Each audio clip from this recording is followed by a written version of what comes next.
നമസ്കാരം. ന്യൂസ് 18 കേരളത്തിന്റെ എല്ലാ പ്രേക്ഷകർക്കും രാവിലെയിലേക്ക് സ്വാഗതം. ഇന്ന് ഞായറാഴ്ചയാണ്, അവധി ദിവസം ആണ്. പൊതുവെ ഞായറാഴ്ച ഒരു ആലസ്യത്തിന്റെ ദിനം കൂടിയാണ്. പക്ഷേ തദ്ദേശ തെരഞ്ഞെടുപ്പ് പ്രഖ്യാപിച്ച സമയമാണ്. നാമനിർദ്ദേശ പത്രിക സമർപ്പണം ഇപ്പോഴും തുടർന്നുകൊണ്ടേ ഇരിക്കുകയാണ്. അതുകൊണ്ട് ഈ മത്സരിക്കുന്ന സ്ഥാനാർത്ഥികളെയൊക്കെ സംബന്ധിച്ചിടത്തോളം ഇന്നത്തെ ദിനം വളരെ പ്രധാനപ്പെട്ടതാണ്. കാരണം മിക്കവാറും ഞായറാഴ്ച ദിവസങ്ങളിൽ കുടുംബത്തിലെ എല്ലാവരും വീടുകളിൽ ഉണ്ടാകും എന്നുള്ളതാണ്.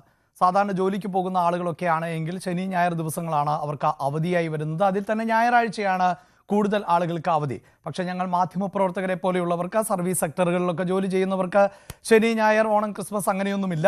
എന്നാൽ പോലും ഈ വോട്ടർമാരെ പരമാവധി വീട്ടിൽ വന്ന് കാണാൻ പറ്റുന്ന ഒരു ദിവസം കൂടിയാണിന്ന്. അതുകൊണ്ട് തന്നെ അവരതിനെ പരമാവധി പ്രയോജനപ്പെടുത്തുമെന്ന് വേണം നമുക്ക് മനസ്സിലാക്കാൻ. എന്തായാലും തെരഞ്ഞെടുപ്പ് സമയമാണ്, പ്രത്യേകിച്ച് തദ്ദേശ തെരഞ്ഞെടുപ്പിൻ്റെ സമയമാണ്. അതുകൊണ്ട് തന്നെ തെരഞ്ഞെടുപ്പുമായി ബന്ധപ്പെട്ട നിരവധിയായ വാർത്തകൾ ഉള്ള ദിവസം കൂടിയാണ് ഇന്നത്തെ ഈ ഞായർ. അതുകൊണ്ട് തന്നെ കൂടുതൽ തെരഞ്ഞെടുപ്പ് വാർത്തകൾ കൂടി നമുക്ക് പ്രേക്ഷകരുമായി പങ്കുവയ്ക്കാം.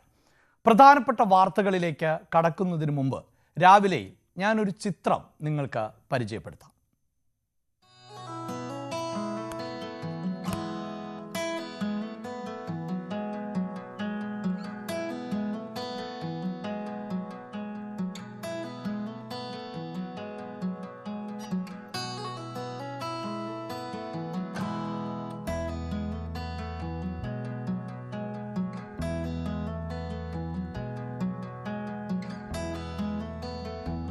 വളരെ ഹൃദ്യമായ മനോഹരമായ ഈ ചിത്രം 1982 ഐക്യരാഷ്ട്രസഭ പുറത്തുവിട്ട ഒരു ചിത്രമാണ്.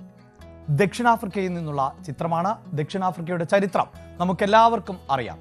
കറുത്ത വർഗ്ഗക്കാർ അവരുടെ അവകാശങ്ങൾ എല്ലാം നിഷേധിക്കപ്പെട്ടിരുന്ന ഒരു കാലഘട്ടത്തിലൂടെയായിരുന്നു കടന്നുപോയത്.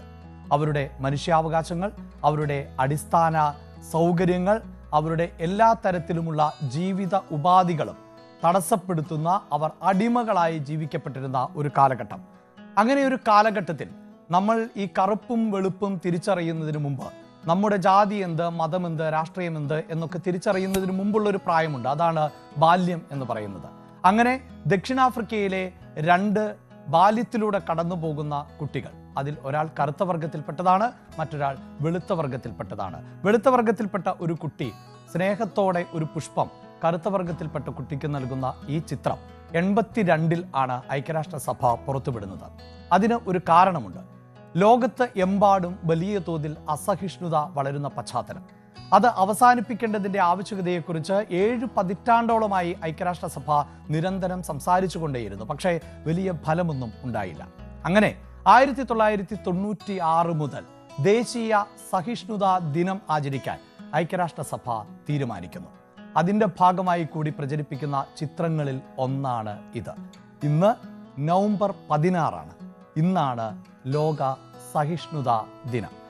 ഇങ്ങനെ ഈ സഹിഷ്ണുതാ ദിനം ആചരിച്ചു തുടങ്ങിയിട്ട് ഏതാണ്ട് 3 പതിറ്റാണ്ടിനോട് അടുക്കുകയാണ് എങ്കിൽ പോലും നമ്മൾ ചുറ്റുമൊന്ന് കണ്ണോടിച്ചാൽ ലോകത്ത് അസഹിഷ്ണുത ഇപ്പോഴും തുടരുന്നു എന്നത് മനസ്സിലാക്കാൻ സാധിക്കും. അതുതന്നെയാണ് ഇസ്രയേലും ഹമാസും തമ്മിലുള്ള പോരാട്ടത്തിന് കാരണം. റഷ്യയും യുക്രൈനും തമ്മിലുള്ള ഏറ്റുമുട്ടലിന് കാരണം.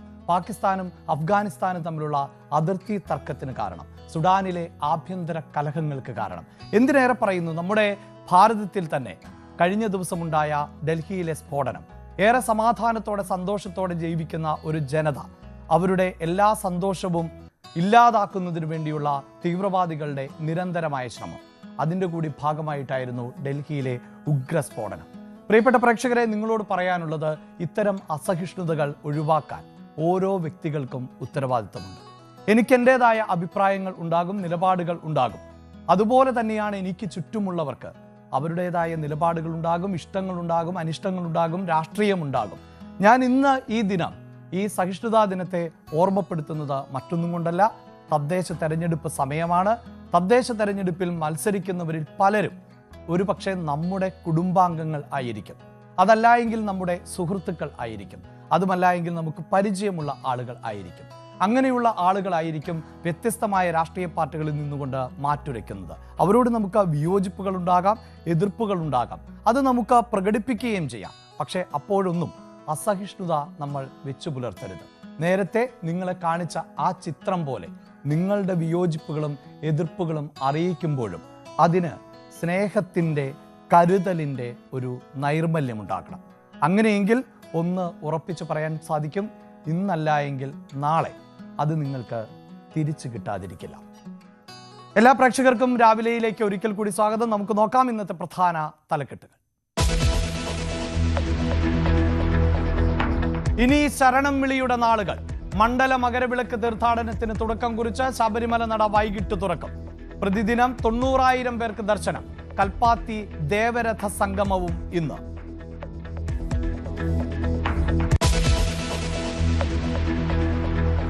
ബി.ജെ.പിയെ പ്രതിരോധത്തിലാക്കി തിരുവനന്തപുരം തൃക്കണ്ണാപുരത്തെ RSS പ്രവർത്തകന്റെ ആത്മഹത്യ. അസ്വാഭാവിക മരണത്തിന് പൂജപ്പുര പോലീസ് കേസെടുത്തു. ആരോപണ വിധേയരെക്കുറിച്ച് അന്വേഷിക്കും. ആനന്ദ് ബി.ജെ.പി പ്രവർത്തകനല്ല എന്ന് പാർട്ടി. ആനന്ദിന്റെ പോസ്റ്റ്മോർട്ടം ഇന്ന്.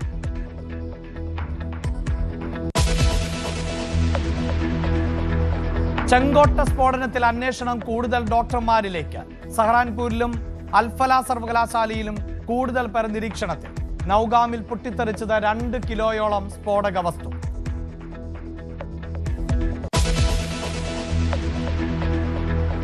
ബീഹാറിൽ സർക്കാർ രൂപീകരണത്തിന് തിരക്കിട്ട ചർച്ചകൾ. സത്യപ്രതിജ്ഞ അടുത്തയാഴ്ചയെന്ന് സൂചന. NDA MLA-മാരോട് പട്നയിലെത്താൻ നിർദ്ദേശം. തോൽവിക്ക് RJD ക്യാമ്പിൽ പൊട്ടിത്തെറി. ലാലുവിന്റെ മകൾ രാഷ്ട്രീയം വിട്ടു.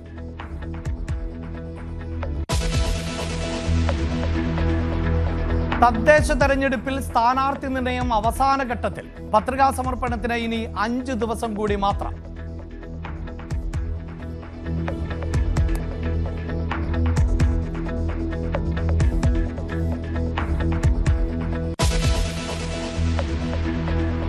നമ്മൾ രാവിലെയിലേക്ക് വിശദമായി കടക്കുമ്പോൾ ശബരിമലയിൽ നിന്ന് തന്നെ തുടങ്ങാം. ശബരിമല ഇപ്പോൾ ഏറെ വിവാദങ്ങൾ നിറഞ്ഞു നിൽക്കുന്ന ഒരു സമയത്തിൽ ആണ് കടന്നു പോയിക്കൊണ്ടേ ഇരിക്കുന്നത്. പ്രത്യേകിച്ച് സ്വർണ്ണക്കൊള്ളയുമായി ബന്ധപ്പെട്ട നിരവധിയായ വാർത്തകളുണ്ട്. അതോടൊപ്പം അന്വേഷണം പുരോഗമിച്ചുകൊണ്ടേ ഇരിക്കുന്നു. നിരവധിയായ ആളുകളെ, പ്രത്യേകിച്ച് മണ്ഡല മകരവിളക്ക് കാലഘട്ടത്തിൽ കൂടി ഈ ചർച്ചകൾ നമുക്ക് അവസാനിപ്പിക്കാൻ പറ്റുന്നില്ല. പക്ഷേ മണ്ഡല മകരവിളക്ക് തീർത്ഥാടനത്തിനായി ശബരിമല നട ഇന്ന് തുറക്കുകയാണ്. വൈകിട്ട് 5 മണിക്കാണ് നട തുറക്കുക. ശബരിമല മേൽശാന്തിയായി ED പ്രസാദും മാളികപ്പുറം മേൽശാന്തിയായി MG മനുവും ഇന്ന് സ്ഥാനമേൽക്കും. ദിവസം 90,000 പേർക്കാണ് പ്രവേശനം അനുവദിക്കുക. VV വിനോദ് ആണ് ശബരിമലയിൽ നിന്ന് ചേരുന്നത്. Vinod, good morning. ശബരിമല എന്ന വാചകം അല്ലെങ്കിൽ എന്ന വാക്കൊക്കെ ഈ സമയത്ത് പ്രയോഗിക്കുമ്പോൾ അധികവും ഈ വിവാദം, സ്വർണ്ണക്കൊള്ള അതൊക്കെ ആയിരിക്കും പ്രേക്ഷകർ പ്രതീക്ഷിക്കുന്നത്. പക്ഷേ ഇന്ന് നമുക്ക് ഈ ഭക്തരായിട്ടുള്ള ശബരിമലയിലെ ഭക്തരായിട്ടുള്ള അയ്യപ്പന്മാരിൽ നിന്ന് തന്നെ തുടങ്ങാമെന്ന് തോന്നുന്നു. ശബരിമല മണ്ഡല മകരവിളക്ക് ഉത്സവത്തിന് വേണ്ടിയിട്ട് ഇന്ന് നട തുറക്കുന്നു. പുതിയ മേൽശാന്തിമാർ ചുമതലയേൽക്കുന്നു. ഒരുക്കങ്ങൾ എത്രത്തോളമായി വിനോദ്?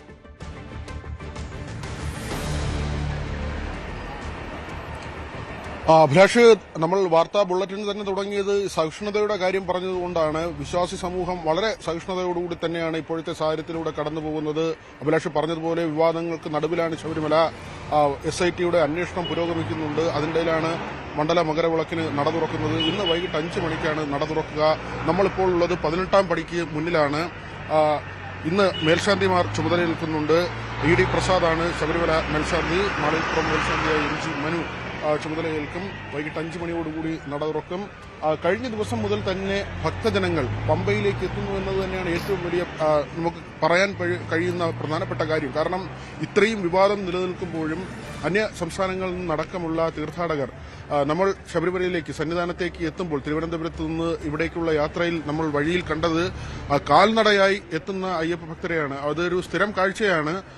പല ദൂരദേശങ്ങളിൽ നിന്ന്, പല സംസ്ഥാനങ്ങളിൽ നിന്ന് കാൽനടയായി ഇവിടേക്ക് ഭക്തരെത്തുന്ന ഒരു കാഴ്ചയുണ്ട്. ആ കാഴ്ചയ്ക്ക് ഒരു മാറ്റവും ഉണ്ടായിട്ടില്ല എന്നത് തന്നെയാണ്. അതോടൊപ്പം തന്നെ നമ്മൾ ഇവിടെ ഇപ്പോൾ കാണാൻ കഴിയുന്ന കാര്യം, ദേവസ്വം ബോർഡിന്റെ ജോലികൾ ആരംഭിക്കുകയാണ്. കരാർ പ്രവർത്തനങ്ങൾ ആരംഭിക്കുന്നു. ആ ജോലികളിൽ ഏർപ്പെടുന്നതിന് വേണ്ടി സംസ്ഥാനത്തിന്റെ പല ഭാഗങ്ങളിൽ നിന്ന്, മറ്റ് സംസ്ഥാനങ്ങളിൽ നിന്നൊക്കെ തന്നെ ഇവിടേക്ക് എത്തിയ ആളുകളുണ്ട്. അവരെല്ലാം തന്നെ കഴിഞ്ഞ ദിവസങ്ങളിലായി സന്നിധാനത്ത് തമ്പടിക്കുകയാണ്. ഭക്തരെ പമ്പയിൽ ഉണ്ടെങ്കിൽ തന്നെയും ശബരിമല നട തുറക്കുന്ന ആ സമയത്ത് അതിനു മുൻപായിരിക്കും ഇവിടേക്ക് പ്രവേശിപ്പിക്കുക. ഇരുമുടിക്കെട്ടുമായി തന്നെ ഭക്തരൊക്കെ തന്നെ വരുന്ന ഒരു സാഹചര്യം കൂടിയുണ്ട്. വൃശ്ചികം 1 തലേ ദിവസമാണ് നട തുറക്കുന്നത്. അത് ആ പതിവ് തന്നെയാണ് ഇപ്പോഴും പാലിക്കുന്നത്. അതേസമയം അഭിലാഷ്, നമുക്ക് ഇങ്ങനെ ഒരു ഭക്തി നിർഭരമായ സമയത്ത് പോലും വിവാദങ്ങളെ പരാമർശിക്കാതെ പോകാൻ തരമില്ല. കാരണം അത്ര കണ്ട് വലിയ വിവാദങ്ങൾ നിലനിൽക്കുന്നൊരു സാഹചര്യമാണ്. നമുക്ക് സോപാനത്തിലേക്ക് ഇത്തവണ ഒരുപക്ഷെ മാധ്യമപ്രവർത്തകർക്ക് പ്രവേശനം ഉണ്ടാകില്ല എന്നൊരു സൂചനയാണ് നമുക്ക് ലഭിക്കുന്നത്. അതിൽ ഒരു ഔദ്യോഗികമായ കാര്യം വരേണ്ടതുണ്ട്. പക്ഷെ നമ്മൾ മനസ്സിലാക്കുന്നത് അങ്ങനെയാണ്. സോപാനത്തേക്ക് ഏതായിരുന്നാലും മാധ്യമപ്രവർത്തകരെ ഒരുപക്ഷെ ഈ സീസണിൽ പ്രവേശിപ്പിച്ചില്ല. കാരണം നമ്മൾ ഈ കാണുന്നതാണ് സോപാനം. ഈ 18ാം പടി കഴിഞ്ഞ് മുകളിൽ എത്തുമ്പോഴാണ് നമ്മൾ സോപാനം എന്ന് പറയുന്ന സ്ഥലം. നമുക്ക് താഴെ കാണാം, ഇവിടെ നാളികേരം ഉടയ്ക്കുന്നു. അതായത് 18ാം പടിയിൽ പ്രവേശിക്കുന്നതിന് മുമ്പ് തന്നെ ഈ വലതുഭാഗത്ത് നാളികേരം ഉടയ്ക്കുന്ന സ്ഥലമുണ്ട്. അതിന് മുകളിലായാണ് മാധ്യമപ്രവർത്തകർ നിൽക്കുന്നത്. വശത്തുകൂടിയുള്ള സ്റ്റെപ്പുകളിലൂടെ കയറി ഏറ്റവും മുകളിൽ അവിടെ ഇപ്പോൾ ആളുകൾ നിൽക്കുന്നുണ്ട്. അവിടുത്തെ ജീവനക്കാരാണ്. ആ ഭാഗത്തൊക്കെയാണ് മാധ്യമപ്രവർത്തകർ നിൽക്കുന്നത്. അവിടെ നിന്ന് കഴിഞ്ഞാൽ, അവിടെ നിന്ന് കുറച്ചുകൂടി മാറിയാൽ നമ്മൾ ലൈവൊക്കെ സാധാരണ നൽകുന്ന സ്ഥലത്ത് നിന്ന് കഴിഞ്ഞാൽ നമുക്ക് ശ്രീകോവിൽ കാണാം. ഈ ദാരുശില്പങ്ങളൊക്കെ നമുക്ക് വളരെ കൃത്യമായി ക്യാമറയിൽ ചിത്രീകരിക്കാൻ കഴിയും. അത് ലൈവായും അല്ലാതെ നമ്മുടെ പ്രോഗ്രാമായും ഒക്കെ തന്നെ നമ്മൾ പലപ്പോഴായി അവിടെ നിന്നുള്ള ദൃശ്യങ്ങൾ നൽകിയിട്ടുള്ളതാണ്. ഒരുപക്ഷെ അവിടെ ഇപ്പോൾ പ്രവേശിക്കാൻ കഴിയുമോ എന്ന കാര്യത്തിൽ സംശയമുണ്ട്. അതിനെ SITയുടെ അന്വേഷണം, കോടതി നിരീക്ഷണത്തിലുള്ള അന്വേഷണം തുടരുകയാണ്. അതുകൊണ്ട് തന്നെ ഒരുപക്ഷെ അതിൽ ഒരു സ്ഥിരീകരണം ഇതുവരെ ഉണ്ടായിട്ടില്ല. ഔദ്യോഗികമായ ഒരു വിശദീകരണം വന്നിട്ടില്ല. എങ്കിൽ തന്നെയും ഒരുപക്ഷെ ചില നിയന്ത്രണങ്ങൾ ഉണ്ടാകുമെന്ന സൂചനകളുണ്ട്. അങ്ങനെയെങ്കിൽ നമുക്ക് താഴെ നിന്ന് മാത്രമേ ഇനി തുടർന്നുള്ള ദിവസങ്ങളിൽ ഇത്തരത്തിൽ ലൈവുകളും മറ്റ് ആളുകളുടെ പ്രതികരണങ്ങളും ഒക്കെ തീർച്ചയായും. അതായത് വിനോദ് ഇത് സൂചിപ്പിച്ചത് കൊണ്ടാണ് നമ്മൾ ന്യൂസ് 18 പ്രേക്ഷകർക്ക് വേണ്ടി പലപ്പോഴും ഈ മണ്ഡല മകരവിളക്ക് കാലഘട്ടത്തിലൊക്കെ ദീപാരാധന സമയത്ത് നമ്മൾ മറ്റു വാർത്തകൾ മാറ്റിവെച്ചുകൊണ്ട് ആ സമയത്ത് ഈ ദർശന നട തുറക്കുന്നത് നമ്മൾ തത്സമയം പ്രേക്ഷകരിലേക്ക് എത്തിക്കാറുണ്ട്. അപ്പോഴും ആ വിഗ്രഹം ഒന്നും ദർശിക്കുന്ന തരത്തിലല്ല. വിനോദ് സൂചിപ്പിച്ചതുപോലെ സോപാനത്തിന് മുന്നിൽ, നടയ്ക്ക് മുന്നിൽ നിന്നുകൊണ്ട് ഭക്തർ ആ വാതിൽ തുറന്ന് ദീപാരാധന നടത്തുന്ന സമയത്ത് ഏറ്റവും ഭക്തി നിർഭരമാകുന്ന സമയങ്ങളിലൊന്നാണ്. അത് ഹരിവരാസനം പാടുമ്പോഴും ദീപാരാധനയുടെ സമയത്തുമൊക്കെയാണ്. അത് നമ്മൾ പലപ്പോഴായി പ്രേക്ഷകരിലേക്ക് എത്തിച്ചതാണ്. വളരെ കൗതുകകരമാണ് എന്തായാലും ഇപ്പോൾ വിനോദ് പങ്കുവെക്കുന്ന വിവരം. അവിടേക്കൊന്നും ഇനി മാധ്യമങ്ങളെ അനുവദിക്കില്ല എന്ന് പറയുമ്പോൾ മാധ്യമപ്രവർത്തകരല്ല ഇതൊന്നും അടിച്ചു മാറ്റിയത്. ഇതുമായി ബന്ധപ്പെട്ട ഉദ്യോഗസ്ഥരും അതിൻ്റെ തലപ്പത്തിരുന്നവരുമൊക്കെയാണ്. അപ്പോൾ ഈ കൊള്ളയൊക്കെ നടന്നാൽ ഇനിയും അതൊന്നും ആരുടെയും ശ്രദ്ധയിൽപ്പെടണ്ട എന്നാണോ വിനോദേ?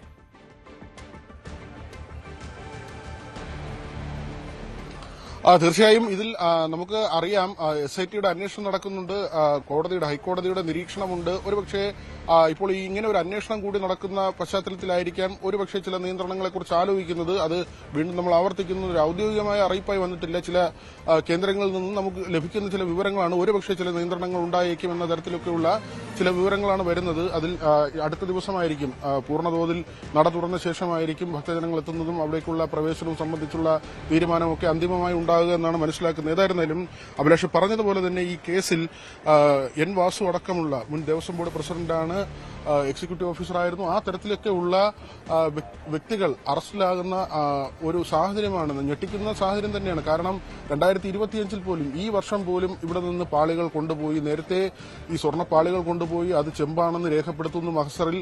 അത് വീണ്ടും ആ യഥാർത്ഥ പാളികൾ മാറ്റി മറ്റ് പാളികൾ ഇവിടെ കൊണ്ടുവന്ന് സ്ഥാപിക്കുന്നു. വീണ്ടും അതേ പാളികൾ, അതായത് ഒന്നിൽ കൂടുതൽ തവണ, തൊട്ട് മുമ്പല്ല ഈ കവർച്ച നടന്നിരിക്കുന്നത്, കൊള്ള നടന്നിരിക്കുന്നത്, അതിനു മുൻപ് തന്നെ ഇവിടെ നിന്ന് പാളികൾ പോയിരിക്കുന്നു, യഥാർത്ഥ പാളികൾ പോയിരിക്കുന്നു എന്ന വിവരമാണ് പുറത്തുവരുന്നത്. 2019 മുതലുള്ള കാലഘട്ടത്തിലെ വിവരങ്ങളാണ് പുറത്തു വരുന്നത്. അവിടെയും വാദപ്രതിവാദങ്ങളുണ്ട്. അന്ന് പത്മകുമാറാണ് ദേവസ്വം ബോർഡ് പ്രസിഡന്റ്. അത് ആദ്യം കൊണ്ടുപോകുന്ന സമയത്ത് അങ്ങനെയെങ്കിൽ അദ്ദേഹത്തിന്റെ ചുമലിലേക്ക് വരുമോ? ദേവസ്വം ബോർഡ് മന്ത്രി കടകംപള്ളി സുരേന്ദ്രൻ അടക്കമുള്ളവരുടെ പ്രതികരണം വാസുവിനെ ന്യായീകരിക്കുന്ന തരത്തിലായിരുന്നു. N വാസു ആ സമയത്ത് ദേവസ്വം ബോർഡ് പ്രസിഡന്റ് ആയിരുന്നില്ലല്ലോ എന്നാണ് കഴിഞ്ഞ ദിവസം പോലും അദ്ദേഹം തിരുവനന്തപുരത്ത് ഒരു പ്രതികരണം നടത്തിയപ്പോൾ അദ്ദേഹത്തിന്റെ ഭാഗത്തു നിന്ന് വാക്കുകളായി വന്നത്. ഏതായിരുന്നാലും ഇതിൽ വാദപ്രതിവാദങ്ങളും തർക്കങ്ങളും ഒക്കെ നിൽക്കുമ്പോൾ കഴിഞ്ഞ ദേവസ്വം ബോർഡ് PS പ്രശാന്ത് ഉൾപ്പെടെയുള്ള ആളുകൾ ഇതിൽ വിവാദ കേന്ദ്രത്തിലേക്ക് വരികയാണ്, വിവാദ സ്ഥാനത്തേക്ക് വരികയാണ്.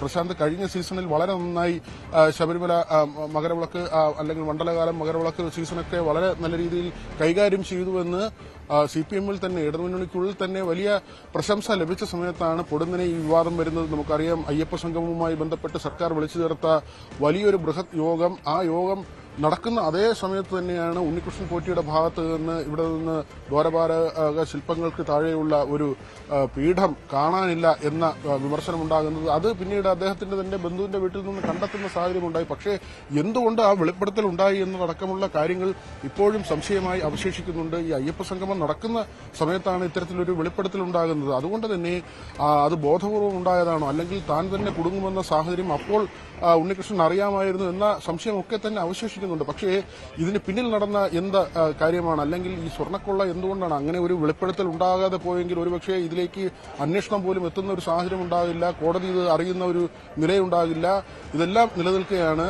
പ്രശാന്തിനെ മാറ്റിക്കൊണ്ട്, വളരെ നന്നായി പ്രവർത്തിച്ചു വന്ന ഒരു കയ്യടി നേടിയ പ്രശാന്തിനെ മാറ്റിക്കൊണ്ട് എസ് ജയകുമാറിനെ, അദ്ദേഹം മുൻ ചീഫ് സെക്രട്ടറിയാണ്, ശബരിമലയിൽ സ്പെഷ്യൽ ഓഫീസറായിരുന്നു, ശബരിമല മാസ്റ്റർ പ്ലാൻ അതുമായി ബന്ധപ്പെട്ട പ്രവർത്തനങ്ങൾ ശബരിമല ഉന്നതാധികാര സമിതിയുടെ അധ്യക്ഷനായിരുന്നു. അദ്ദേഹം കഴിഞ്ഞ ദിവസം ദേവസ്വം ബോർഡ് പ്രസിഡന്റായി ചുമതല ഏറ്റെടുത്തു. ഇന്ന് ഉച്ചയ്ക്ക് 2 മണിയോടുകൂടി അദ്ദേഹം സന്നിധാനത്തേക്ക് എത്തുമെന്നാണ് അറിയിച്ചിട്ടുള്ളത്. അദ്ദേഹത്തിന്റെ പ്രതികരണവും വളരെ പ്രധാനപ്പെട്ടതാണ്. പക്ഷേ കഴിഞ്ഞ ദിവസം അദ്ദേഹത്തിന്റെ പ്രതികരണം പുറത്തു വന്നത്, അദ്ദേഹം പറഞ്ഞത് ഇതിൽ ഏറ്റവും കൂടുതൽ പരിഗണന നൽകുന്നത് ഈ സീസൺ ഏറ്റവും നല്ല നിലയിൽ മികച്ചതാക്കുക, തീർത്ഥാടകർക്ക് ഏറ്റവും നല്ല സൌകര്യം ഒരുക്കുക തുടങ്ങിയ കാര്യങ്ങൾ തന്നെയാണ് അദ്ദേഹം വളരെ പ്രാധാന്യത്തോടു കൂടി പറഞ്ഞത്. കാരണം ഈ അന്വേഷണവുമായി ബന്ധപ്പെട്ട കാര്യങ്ങളിലേക്ക് അല്ലെങ്കിൽ വിവാദങ്ങളിലേക്ക് അദ്ദേഹം പോകുന്ന ഒരു നിലയുണ്ടായില്ല. മറിച്ച് അദ്ദേഹം പറഞ്ഞത് ഇവിടെ തീർത്ഥാടനം ഏറ്റവും ഭംഗിയായി നടത്തുക എന്നതാണ്. ജയകുമാറിനെ സംബന്ധിച്ച് നമുക്കറിയാം, അദ്ദേഹത്തിന് വളരെ അടുത്ത് പരിചയമുള്ള സ്ഥലമാണ് ശബരിമല. ദീർഘകാലം ശബരിമലയുമായി ചേർന്ന് പ്രവർത്തിക്കുന്ന നിലയുണ്ടായിരുന്നു. ഉന്നതാധികാര സമിതിയെ നിയോഗിച്ചപ്പോൾ അതിന്റെ അധ്യക്ഷ സ്ഥാനത്ത് അദ്ദേഹമായിരുന്നു.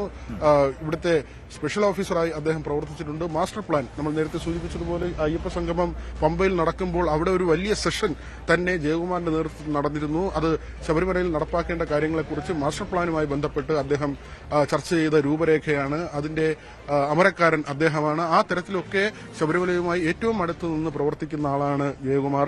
തീർച്ചയായും സൂചിപ്പിക്കുന്ന പോലെ ജയകുമാർ ചുമതലയേൽക്കുന്നു എന്നതും നേരത്തെ വിനോദ് സൂചിപ്പിച്ചു കഴിഞ്ഞു. ഏറെ കയ്യടി നേടിയിരുന്നു പ്രശാന്ത് എന്ന് പറയുമ്പോൾ പോലും ഹൈക്കോടതിയുടെ ഭാഗത്ത് നിന്ന് ഇപ്പോഴത്തെ ഭരണസമിതിയെ പോലും സംശയത്തിന്റെ നിഴലിലാക്കുന്ന പരാമർശം ഉണ്ടായതോടുകൂടിയാണ് സർക്കാരിന് മറ്റൊരു പേരിലേക്ക് എത്തേണ്ടി വന്നത്. അവിടെ രാഷ്ട്രീയ എതിരാളികൾക്കും വലിയ വിയോജിപ്പൊന്നുമില്ലാത്ത ജയകുമാർ ചുമതലയിലേക്ക് എത്തുന്ന ഒരു സാഹചര്യമുണ്ട്. അത് മാത്രവുമല്ല, അദ്ദേഹം ഒരു വിശ്വാസിയാണ്, ഞാനൊരു വിശ്വാസിയാണ് എന്ന് പറയുന്ന സാഹചര്യം ഉണ്ടാകുന്നു. അദ്ദേഹം ഒരു മികച്ച ഗാനരചയിതാവ് കൂടിയാണ്. കുടജാദ്രിയിൽ കുടികൊള്ളും മഹേശ്വരി എന്ന് തുടങ്ങുന്ന ആ ഭക്തിഗാനം, അതൊരു സിനിമാ പാട്ടായിരുന്നു. നീലക്കടമ്പ് എന്ന ചിത്രത്തിന് വേണ്ടി രചിച്ചതാണ്. പക്ഷേ ആ സിനിമ പുറത്തിറങ്ങിയില്ല എങ്കിൽ പോലും ഇന്നും പല ക്ഷേത്രങ്ങളിലും ദേവീക്ഷേത്രങ്ങളിലുമൊക്കെ നമ്മൾ പ്രഭാതങ്ങളിലും പ്രദോഷങ്ങളിലും കേൾക്കുന്ന ആ ഗാനം അദ്ദേഹത്തിൻ്റെ തൂലികത്തുമ്പിൽ വിരിഞ്ഞതാണ്. മറ്റ് നിരവധിയായ സിനിമാ ഗാനങ്ങളൊക്കെ, കിഴക്കുണരും പക്ഷി എന്ന ചിത്രത്തിലെ ഒക്കെ വളരെ പ്രശസ്തമായ ഗാനം, അത് അല്ല എങ്കിൽ വടക്കൻ വീരഗാഥയിലെ ചന്ദനലേപ സുഗന്ധം ചാർത്തിയതാരോ എന്ന് തുടങ്ങുന്ന ഗാനം, ഇതൊക്കെ ഈ ജയകുമാറിൻ്റെ തൂലികത്തുമ്പിൽ നിന്നാണ് പിറന്നത് എന്നതുകൂടിയുണ്ട്. അങ്ങനെ എന്തായാലും വിനോദ് ഒരു പക്ഷേ ഭക്തിയുള്ള ഒരാൾ ദേവസ്വം ബോർഡിൻ്റെ പ്രസിഡന്റ് ആകുന്നു. കാരണം ഈ പലരും ഈ മോഷണം നടത്തുമ്പോൾ ഭക്തിയെന്ന് നടിക്കുകയോ അല്ലെങ്കിൽ നിരീശ്വരവാദികളോ ഒക്കെ ആയവരാണല്ലോ ഇതിൻ്റെ തലപ്പത്തേക്ക് എത്തുന്നത്. അതുകൊണ്ടാണല്ലോ ഈ കൊള്ള ഇങ്ങനെ അനായാസം കൂടി നടത്താൻ പറ്റുന്നത്. അതിനും ഒരു തടയിടാൻ ഒരു പക്ഷേ ജയകുമാറിൻ്റെ സ്ഥാനം ജയകുമാർ എത്തുമ്പോൾ സാധിച്ചേക്കാമല്ലേ? തീർച്ചയായും അത് കൂടി മുന്നിൽ കണ്ടു തന്നെയാണ് അദ്ദേഹത്തെ ദേവസ്വം ബോർഡ് പ്രസിഡന്റായി നിയമിച്ചിട്ടുള്ള സർക്കാരിന്റെ തീരുമാനമുണ്ടാകുന്നത്. അദ്ദേഹത്തോട് ഇതിൽ താല്പര്യം ആരാഞ്ഞിരുന്നു. അദ്ദേഹം അത് സമ്മതം മൂളുകയും വളരെ പെട്ടെന്ന് തന്നെ ഈ ബോർഡിന്റെ കാലാവധി കഴിയുന്ന മുറയ്ക്ക് അദ്ദേഹത്തെ നിയമിച്ചുകൊണ്ടുള്ള ഉത്തരവ് പുറത്തിറക്കി. അതോടൊപ്പം തന്നെയാണ് മുൻ മന്ത്രി പി രാജു CPIയുടെ പ്രതിനിധിയായി അദ്ദേഹമാണ് എത്തുന്നത്. ജയകുമാറിനെ സംബന്ധിച്ച് ആ ഒരു നിയമനം സർക്കാർ വളരെ കണക്ക് കൂട്ടിയുള്ള നിയമനം എന്ന് തന്നെ നമുക്ക് പറയേണ്ടിയിരിക്കുന്നു. കാരണം അഭിലാഷ് പറഞ്ഞതുപോലെ തന്നെ വളരെ ക്ലീൻ ഇമേജുള്ള ഒരു വ്യക്തിത്വമാണ് അദ്ദേഹം. അദ്ദേഹത്തിന്റെ സർവീസ് കാലാവധിയിൽ ഏതെങ്കിലും തരത്തിലുള്ള അഴിമതി ആരോപണത്തിന് വിധേയനായിട്ടില്ല. അദ്ദേഹത്തിന്റെ ഇടപെടൽ ഏറ്റവും സംശുദ്ധമായ അല്ലെങ്കിൽ ഏറ്റവും ലാളിത്യമുള്ള ഒരു ഇടപെടൽ തന്നെയാണ് ജയകുമാറിന്റെ ഭാഗത്തുനിന്ന് ഉള്ളത്. അദ്ദേഹം മുൻ ചീഫ് സെക്രട്ടറിയാണ്. ഈ ഏറ്റവും പ്രധാനപ്പെട്ട കാര്യം വിശ്വാസം തന്നെയാണ്. നമുക്ക് അറിയാം, ശബരിമലയുമായും നേരത്തെ ബന്ധപ്പെട്ടുണ്ടായ വിവാദങ്ങളൊക്കെ ഉണ്ട്. ആ സമയത്തൊക്കെ ഉയർന്നു വന്നത് ഈ വിശ്വാസികളല്ലാത്തവരാണ് ഭരണത്തിലുള്ളത്, അതുകൊണ്ട് അവർക്ക് ശബരിമലയെക്കുറിച്ച് ധാരണയില്ല എന്നൊക്കെ പൊതുവിൽ ഈ ഭക്തരുടെ ശബരിമലയുമായി ചേർന്ന് അല്ലെങ്കിൽ ശബരിമലയിൽ സ്ഥിരം വരുന്ന ദർശനത്തിനെത്തുന്ന ഭക്തരുടെയൊക്കെ ഭാഗത്ത് നിന്ന് ഒരു വിഷമം എന്ന നിലയിൽ അല്ലെങ്കിൽ ഒരു ആക്ഷേപം എന്ന നിലയിലൊക്കെ ഉയർന്നു വന്ന കാര്യങ്ങളാണ്. പക്ഷേ ജയകുമാറിനെ പോലൊരാളെ ശബരിമലയിലേക്ക് കൊണ്ടുവരുമ്പോൾ ഇതുവരെയുള്ള പ്രശ്നങ്ങൾ അത് ഒഴിവാക്കിക്കൊണ്ട് ഈ മകരവിളക്ക് അല്ലെങ്കിൽ ഈ മണ്ഡലകാലം ഈ പറയുന്ന ദിവസങ്ങളെല്ലാം തന്നെ മറ്റ് കുഴപ്പങ്ങളില്ലാതെ മറ്റ് വിവാദങ്ങളിലേക്ക് കൊണ്ടുപോകാതെ ദർശനം പൂർത്തിയാക്കുക, അല്ലെങ്കിൽ ഇവിടെ എത്തുന്ന ഭക്തരെ സംബന്ധിച്ച് അവരുടെ മനസ്സിൽ മറ്റെന്തെങ്കിലും തരത്തിലുള്ള കാലുഷ്യം നിറയ്ക്കാതെ ഇവിടെ വന്ന് ദർശനം പൂർത്തിയാക്കി അവർക്ക് മടങ്ങാൻ കഴിയുന്ന തരത്തിൽ ദേവസ്വം ബോർഡിനെ നിയന്ത്രിക്കുക, ഇവിടെയുള്ള സംവിധാനങ്ങളെ നിയന്ത്രിക്കുക, അങ്ങനെ ഒരു വ്യക്തിത്വത്തെക്കുറിച്ച് ചിന്തിക്കുമ്പോൾ സർക്കാരിനെ സംബന്ധിച്ച് ഏറ്റവും പ്രധാനപ്പെട്ട പേര് തന്നെയാണ് ജയകുമാർ. അദ്ദേഹം അതിന് സന്നദ്ധനായി എന്നത് വളരെ പ്രധാനപ്പെട്ട കാര്യമാണ്. ഏതായിരുന്നാലും ഈ അടിമുടി മാറ്റിക്കൊണ്ടുള്ള ദേവസ്വം ബോർഡ് പോലും ഈ കേസിൽ പ്രതിയായി വരുന്ന സാഹചര്യമുണ്ട്. നിലവിലെ ദേവസ്വം ബോർഡിനെതിരെ ആരോപണമുണ്ട്, ആക്ഷേപങ്ങൾ നിലനിൽക്കുന്നുണ്ട്. എങ്ങനെ 2025-ലും ഈ പാളികൾ കൊടുത്തുവിട്ടു എന്ന ചോദ്യത്തിന് മറുപടി പറയാൻ കഴിയുന്നില്ല. മഹസറിൽ എങ്ങനെ സ്വർണ്ണപ്പാളി ചെമ്പുപാളിയായി എന്ന ചോദ്യങ്ങൾക്ക് മറുപടിയില്ല. അത്തരത്തിൽ ഒട്ടനവധി ചോദ്യങ്ങൾക്ക് മറുപടി പറയേണ്ട ഒരു സാഹചര്യം ദേവസ്വം ബോർഡിന് മുന്നിലുണ്ട്. അതിന്റെ ഉത്തരവാദിത്വം സർക്കാരിലേക്ക് വരുന്നുണ്ട്, അതിന്റെ ആരോപണങ്ങൾ സർക്കാരിലേക്ക് നീളുന്നുണ്ട്. ഏതായിരുന്നാലും ഈ ബോർഡിൽ തന്നെ നടന്ന ഒരു കാര്യമാണ് ഉണ്ണികൃഷ്ണൻ പോറ്റി എങ്ങനെയാണ് ഇവിടുത്തെ ഈ സ്പോൺസർമാരെ കൊണ്ടുവരുന്ന പ്രധാനപ്പെട്ട ഒരാളായി മാറിയതെന്ന ചോദ്യമാണ് അവശേഷിക്കുന്നത്. ഇവിടെ നിയമനത്തിന് ചില കാര്യങ്ങൾ കൂടി കൊണ്ടുവന്നിട്ടുണ്ട് അഭിലാഷ്. അത് ഈ കീഴ്ശാന്തിമാരെയൊക്കെ നിയോഗിക്കുമ്പോൾ അല്ലെങ്കിൽ ഇവരെ സഹായികളെ നിയോഗിക്കുമ്പോൾ, ശാന്തിമാരുടെ സഹായിമാരെ നിയോഗിക്കുമ്പോൾ അവർക്ക് പോലീസ് ക്ലിയറൻസ് നിർബന്ധമാക്കിയുള്ള ഒരു നിയമമാണ്. മാത്രമല്ല ദേവസ്വം ബോർഡ് തന്നെ ഇനി ഇത്തരം സഹായികളെ തിരഞ്ഞെടുക്കുന്നതിന് വേണ്ടിയുള്ള നടപടി സ്വീകരിക്കുമെന്ന് കഴിഞ്ഞ പ്രസിഡന്റ് പ്രശാന്ത് ഉത്തരവ് പുറത്തിറക്കിയിരുന്നു. ഏതായിരുന്നാലും അത്തരം കാര്യങ്ങളിലേക്ക് ജയകുമാർ പോകുമോ ഇല്ലയോ, പിന്നെ അദ്ദേഹത്തിന്റെ പരിഷ്കാരങ്ങൾ എന്ത് എന്നതെല്ലാം തന്നെ നമുക്ക് കാത്തിരുന്ന് കാണാം. തീർച്ചയായും ഒരു വിവാദങ്ങ സമയത്താണ് ഈ മണ്ഡല മകരവിളക്ക് കാലമൊക്കെ ആരംഭിക്കുന്നത് എന്നുള്ളതാണ്. വി വിനോദ് അവിടെ നിന്ന് വാർത്ത നൽകുമ്പോൾ വിനോദ് കുമാർ എന്ന ഞങ്ങളുടെ ക്യാമറ പേഴ്സണാണ് ആ ദൃശ്യങ്ങൾ പകർത്തിയത്. ആ ദൃശ്യങ്ങളിൽ കണ്ടു കാണും ആൾത്തിരക്കില്ലാത്ത ഒരു ശബരിമല. അതാണ് നമ്മൾ ഇപ്പോൾ കാണുന്നത് എങ്കിൽ ഇന്ന് വൈകിട്ട് വി വിനോദും വിനോദ് കുമാറും അവിടുന്ന് ദൃശ്യങ്ങൾ പകർത്തുമ്പോഴും റിപ്പോർട്ട് ചെയ്യുമ്പോഴും ഒക്കെ ഭക്തിസാന്ദ്രമായ ആൾക്കൂട്ടങ്ങൾ നിറഞ്ഞ ഒരു ഇടമായി നമുക്ക് ആ ശബരിമല മാറുന്നത് കാണാം. എന്തായാലും ഭക്തരും അല്ലെങ്കിൽ വിശ്വാസികളും അവിശ്വാസികളും ഒക്കെയുള്ള ഒരു നാടാണ് നമ്മുടേത്. പക്ഷേ ഇത്തരം വിശ്വാസ വിഷയങ്ങളിൽ നിന്ന് ദൃശ്യങ്ങൾ നോക്കിയാൽ നമുക്ക് കാണാം മാധ്യമപ്രവർത്തകർ ഈ ശബരിമലയുമായി ബന്ധപ്പെട്ട് നിൽക്കുന്ന വളരെ കുറച്ച് ആളുകൾ അതുമാത്രമാണ് ശബരിമലയിൽ നിന്നുള്ള ഈ ദൃശ്യങ്ങളിൽ കാണാൻ സാധിക്കുന്നത്. ഇവിടേക്കാണ് ഇനി ഭക്തലക്ഷങ്ങൾ ഒഴുകിയെത്താൻ പോകുന്നത്. ഓർക്കുക, ഒരു ദിവസം ഏതാണ്ട് 90,000-ഓളം പേർ ആണ് ദർശനം നടത്താൻ പോകുന്നത്. അങ്ങനെ ഒരു ഭക്തസാഗരമായി മാറുന്ന ഇടം കൂടിയാണ് ഇത് എന്നുള്ളതാണ്. ഒരുപക്ഷെ ഭക്തർ ആയിട്ടുള്ള ആളുകൾക്ക് പോലും ഇത്തരം കാഴ്ചകൾ അങ്ങനെ അധികം കാണാൻ സാധിക്കില്ല. ഈ ശബരിമല എന്നത് ആ നട തുറക്കുന്ന സമയങ്ങളിൽ മാത്രമാണ് അവിടേക്ക് പ്രവേശന അനുമതി ലഭിക്കാറുള്ളത്. മാധ്യമപ്രവർത്തകർക്ക് അടക്കം അവിടേക്ക് കടന്നു ചെല്ലാൻ സാധിക്കുന്നുണ്ട്. പക്ഷേ വിനോദ് ഇന്ന് സൂചിപ്പിച്ചതനുസരിച്ചാണെങ്കിൽ അത് ഉറപ്പൊന്നുമില്ല. ഒരു പക്ഷേ ഈ ദർശന കാലയളവിൽ ഈ മണ്ഡല സീസണിൽ വാർത്തകൾ റിപ്പോർട്ട് ചെയ്യുന്നതിനും ദൃശ്യങ്ങൾ പകർത്തുന്നതിനുമൊക്കെ ചില പരിമിതികൾ ഉണ്ടായേക്കാം എന്നുള്ളതാണ്. സോപാനത്തിന് മുന്നിൽ നിന്നുകൊണ്ട് ദൃശ്യങ്ങൾ പകർത്താൻ അനുവദിക്കുമോ എന്ന കാര്യത്തിൽ സംശയമുണ്ട്. ഇങ്ങനെ എല്ലാ മേഖലയിലും മാധ്യമങ്ങളെ നിയന്ത്രിക്കുക, തടയുക എന്നത് ഈ ഭരണകൂടത്തിൻ്റെ ഒരു പൊതു സമീപനമായി മാറുന്നുണ്ട്. അത് ലോകവ്യാപകമാണ്. അതുകൊണ്ട് തന്നെ ഈ നവംബർ 16 എന്ന് പറയുന്ന ദിവസത്തിന് ഞങ്ങൾ മാധ്യമപ്രവർത്തകർക്കും വളരെ ഇമ്പോർട്ടൻ്റ് ആയ ഒരു ഡേ ആണ്. അതെന്താണ് എന്ന് ഞാൻ പിന്നീട് പറയാം. ശബരിമലയുമായി ബന്ധപ്പെട്ട വാർത്തയിൽ തുടർച്ച എന്ന നിലയിൽ നമുക്ക് കൽപ്പാത്തിയിലേക്ക് പോകാം. അവിടെയും ഇന്നാണ് ദേവരഥ സംഗമം നടക്കുന്നത്. വിശാലാക്ഷി സമേത വിശ്വനാഥ സ്വാമി ക്ഷേത്രത്തിൽ വൈകിട്ട് ദേവരഥങ്ങൾ മുഖാമുഖം എത്തുന്നതോടെയാണ് ദേവരഥ സംഗമം ഉണ്ടാകുന്നത്. ഇന്നലെയും ഇന്നുമായി ആയിരങ്ങളാണ് കൽപ്പാത്തിയിലേക്ക് എത്തിക്കൊണ്ടേയിരിക്കുന്നത്. രഥാരോഹണം രാവിലെ തന്നെ നടക്കും. CV അനുമോദാണ് ചേരുന്നത്. അനുമോദ്, ശബരിമല ഇപ്പോൾ അങ്ങനെ ആളുകൾ ഒന്നുമില്ല, ഭക്തർ ഒന്നുമില്ല, അവിടേക്ക് ഒഴുകി എത്തിക്കൊണ്ടിരിക്കുന്നു. പലരും പുറപ്പെട്ടു കഴിഞ്ഞിട്ടുണ്ട് ശബരിമലയിലേക്ക് എന്നതിനും തർക്കമില്ല. എങ്ങനെയാണ് ഈ രഥോത്സവത്തിൻ്റെ കാഴ്ചകൾ? നമുക്ക് രാവിലെ തന്നെ അവിടെ ഭക്തരുടെ തിരക്ക് അനുഭവപ്പെട്ടു തുടങ്ങിയോ?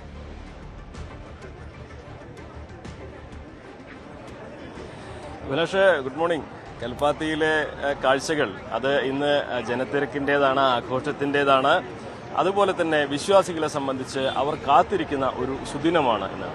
ഞാനിപ്പോൾ നിൽക്കുന്നത് കൽപ്പാത്തിയിലെ ക്ഷേത്രത്തിൻ്റെ പ്രധാന ക്ഷേത്രമായ വിശാലാക്ഷി സമേതനായ വിശ്വനാഥൻ്റെ ക്ഷേത്രത്തിന് മുൻപിലാണ്. ഇവിടെ രഥങ്ങളൊക്കെ തന്നെ ഈ അഗ്രഹാര തെരുവുകളുടെ പല ഭാഗങ്ങളിലായിട്ട് നിശ്ചയിച്ച ആ സമയക്രമങ്ങളിൽ ഇവിടേക്ക് എത്താനായിട്ട് ഒരുങ്ങി നിൽക്കുകയാണ്. 6 രഥങ്ങളാണ് ഇന്ന് ദിവസം ഈ ദേവസംഗമത്തിൽ അതിൻ്റെ ഭാഗമാവുക. അതിൽ 3 രഥങ്ങൾ വിശ്വനാഥ ക്ഷേത്രത്തിൻ്റെതാണ്.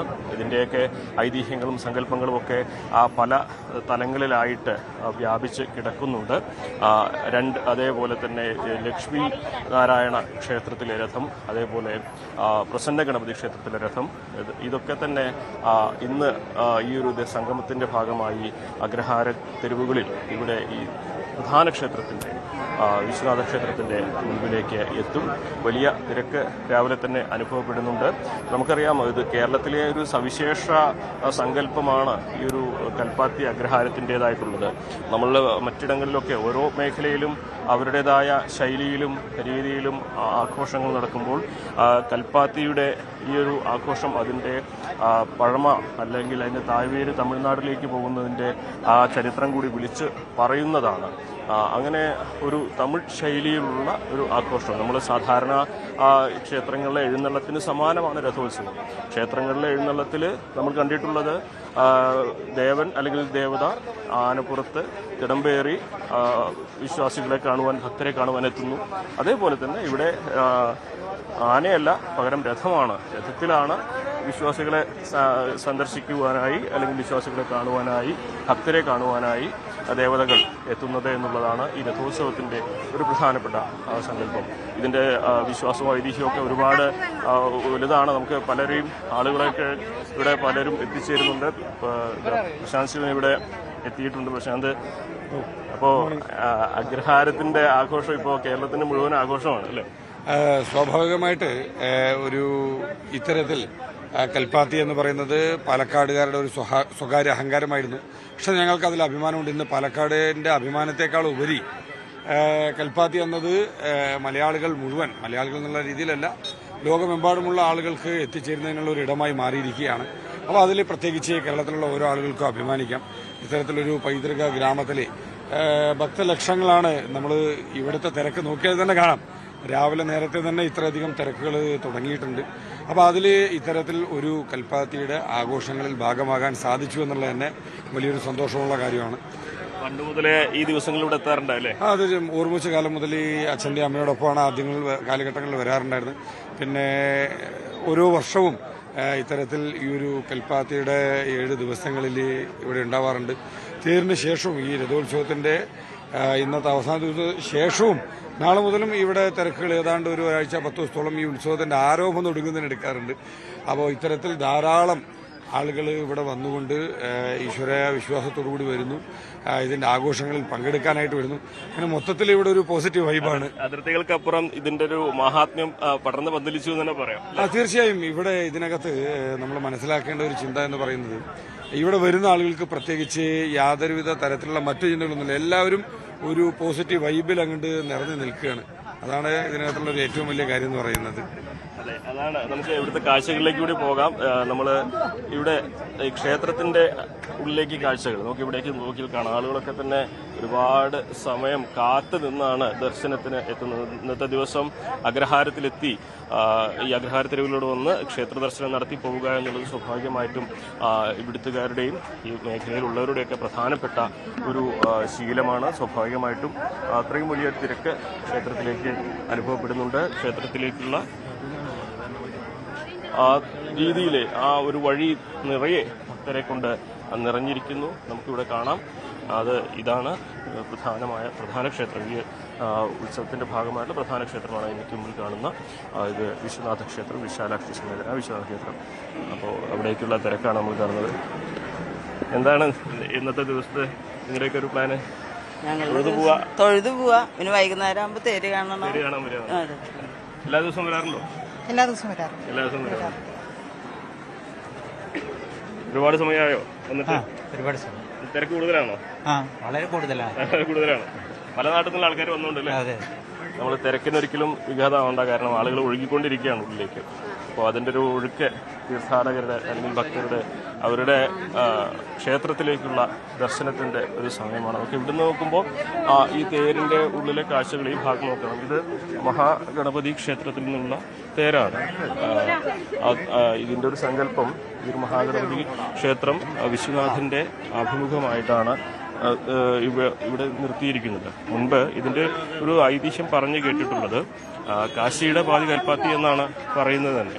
അതായത് കാശി ദർശനം കഴിഞ്ഞ് വന്ന ഒരു ബ്രാഹ്മണ സ്ത്രീ അവർ കൊണ്ടുവന്ന ശിവലിംഗം കൽപ്പാത്തിപ്പുഴയുടെ തീരത്ത് ഇവിടെ സ്ഥാപിക്കുകയായിരുന്നു. പിന്നീട് അത് ക്ഷേത്രമായി അല്ലെങ്കിൽ ക്ഷേത്രമാക്കി രാജാവ് മാറ്റുകയായിരുന്നു എന്നുള്ള സങ്കല്പമാണ് ഈ ക്ഷേത്രം ഇവിടെ വരാനുള്ള പ്രധാനപ്പെട്ട ഐതിഹ്യമായി പറയുന്നത്. കാശിയിൽ അതേ രീതിയിൽ തന്നെയാണ് ഇവിടുത്തെ പ്രതിഷ്ഠയും മറ്റു ചടങ്ങുകളും ഒക്കെ. അതാണ് കാശിയിൽ പാതി കൽപ്പാത്തി എന്ന ഒരു പ്രയോഗം തന്നെ, ഒരു ചൊല്ലിന് തന്നെ വഴി ഒരുക്കിയിരിക്കുന്നത്. ഇത് ഗണപതി ക്ഷേത്രത്തിലെ തേരാണ്. ഈ നേരത്തെ പറഞ്ഞു കേട്ടിരുന്ന ഒരു ഐതിഹ്യം കൂടിയുണ്ട്. ഈ ക്ഷേത്രത്തിൽ, അതായത് വിശ്വനാഥന്റെ ദർശനം എത്തുന്ന ഇടത്ത് എപ്പോഴും അദ്ദേഹത്തിന്റെ പ്രഭാവം കാരണം, തൃക്കണ്ണുള്ള പ്രഭാവം കാരണം തീ വരുന്ന ഒരു പ്രധാനമായിട്ടുള്ളൊരു ബുദ്ധിമുട്ടുണ്ടായിരുന്നു. അപ്പോൾ അതിന് പരിഹാരമായിട്ട് ഗണപതിയെ അതിൻ്റെ നേരെ മുൻപിൽ പ്രതിഷ്ഠിക്കുകയായിരുന്നു. അങ്ങനെയാണ് ഈ നേരെ മുൻപിൽ ഇപ്പോൾ ഗണപതി ക്ഷേത്രം പ്രതിഷ്ഠിച്ചിരിക്കുന്നത്. ആ ഗണപതി ക്ഷേത്രത്തിലെ തേരാണ് ഇവിടെ വന്നിട്ടുള്ളത്. അപ്പം അങ്ങനെ ഓരോ ക്ഷേത്രങ്ങൾക്കും അതിൻ്റെതായ ഐതിഹ്യങ്ങളുണ്ട്, അതിൻ്റെതായ ചിട്ടവട്ടങ്ങളുണ്ട്, അവരുടേതായ ശൈലികളുണ്ട്. നേരത്തെ പ്രശാന്ത് പറഞ്ഞതുപോലെ ഈ രഥോത്സവം എന്നത് പാലക്കാടിന്റെ ഒരു അഹങ്കാരമൊക്കെ ആയിരുന്നു. പക്ഷെ ഇപ്പോഴങ്ങനെയല്ലല്ലോ. ഈ വലിയ തോതിൽ ഇതിന് പ്രചാരണം ലഭിക്കുന്നു. കേരളത്തിൻ്റെ തന്നെ പല ഭാഗങ്ങളിൽ നിന്ന് ഇത് കാണാനായിട്ട് ആളുകൾ എത്തുന്നു. വിശ്വാസത്തിൻ്റെ പുറത്ത്, അതിനപ്പുറത്ത് ഇതൊരു ആഘോഷം എന്ന നിലയിലൊക്കെ ഭാഗമായി എത്തുന്ന നമുക്ക് ഈ ദൃശ്യങ്ങളിൽ കാണാൻ സാധിക്കുന്നുണ്ട്. അതിൽ എല്ലാ തലമുറയിലും പെട്ടവരെ നമുക്ക് കാണാൻ സാധിക്കുന്നു. ഏറെ പ്രായമായവരെ, സ്ത്രീകളെ, യുവാക്കൾ, യുവതികൾ, കൈക്കുഞ്ഞുമായിട്ട് എത്തുന്നവർ. അത് ഈ രാവിലെയാണ് ഈ കാഴ്ച എന്നതാണ്. ഇപ്പോൾ തന്നെ അവിടെ ഒരു വലിയ തിരക്കായിട്ടുണ്ട്. അവിടേക്ക് എത്തുന്ന ഈ ഭക്തർക്കൊക്കെ എന്താണ് പറയാൻ കഴിയുന്നത്? അധികവും പാലക്കാട് നിന്നുള്ളവർ തന്നെ ആയിരിക്കും. എങ്കിലും പുറത്തു നിന്നുമൊക്കെ നിരവധിയായ ഭക്തർ എത്തിയിട്ടുണ്ട് എന്ന് തോന്നുന്നു, അല്ലേ?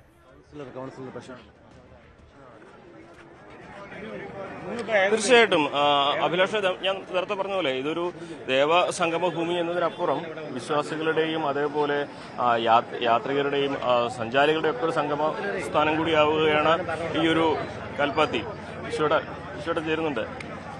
എന്തൊക്കെയാണ് നമുക്ക് ഇതിന്റെ ഒരു ഐതിഹ്യമായിട്ട് ആദ്യം പങ്കുവെക്കാൻ കഴിയുന്നത്? ഇതിന്റെ ഈ കൽപ്പാത്തി രഥോത്സവം എന്ന് പറയുന്നത് വർഷത്തിൽ 365 ദിവസവും ക്ഷേത്രങ്ങളിൽ പോയി ഈശ്വരാരാധന നടത്തുന്ന ഭക്തജനങ്ങൾക്ക് വേണ്ടി വർഷത്തിലൊരിക്കൽ സഞ്ചരിക്കുന്ന ക്ഷേത്രമായിട്ടുള്ള രഥങ്ങളിൽ ദേവന്മാർ വിശ്വാസ സമൂഹത്തെ കാണാൻ വരുന്നതാണ് ഈ രഥോത്സവത്തിൻ്റെ പ്രത്യേകത. കൽപ്പാത്തി രഥോത്സവത്തെ സംബന്ധിച്ചിടത്തോളം കാശിയിൽ പാതി എന്നുള്ള നിലക്ക് അറിയപ്പെടുന്ന ഒരു ക്ഷേത്രമാണ്.